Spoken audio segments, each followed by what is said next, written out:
I recently heard that some people have received their stimulus checks. I'm not one of those people. Not only did I not receive a stimulus check, but I also didn't receive my state tax refund. I will not be surprised if I don't get any of this money. Further proof that government is slow and anachronistic. And since I e-filed my taxes, I should be among the first to receive a stimulus check. But because the government is slow and anachronistic, I might not receive my stimulus check anytime soon, if at all.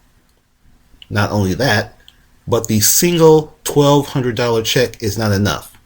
For one, the quarantine could be extended another month, and even if the quarantine is not extended, people still need more assistance until they can catch up with their bill payments.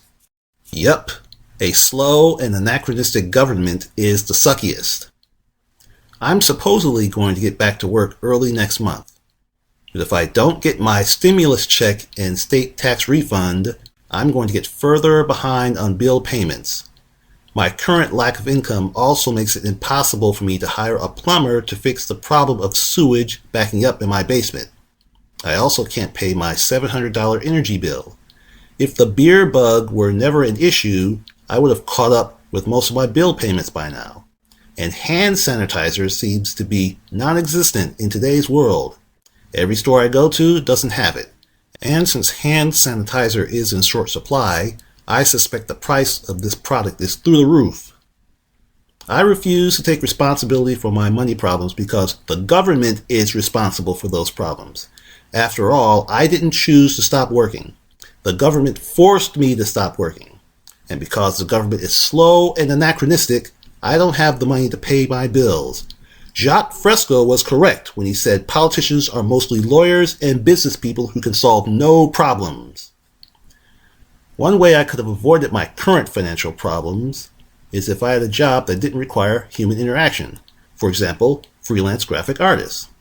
But as you may know, I can't make any money as a freelance graphic artist because stupid people want artists to work for free and other stupid people don't know good art when they see it. Another way I could have avoided my current financial problems is if basic income existed.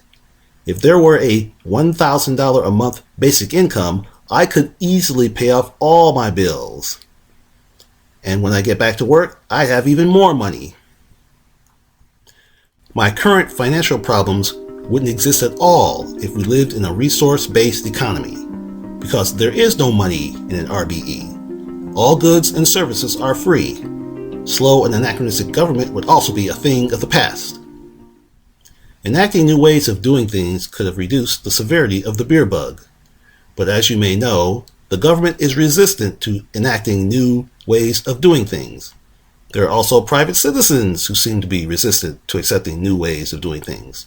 For example, I've read posts from trolls on YouTube who say that those who can't pay their rent because they were forced out of work by the government should still be evicted.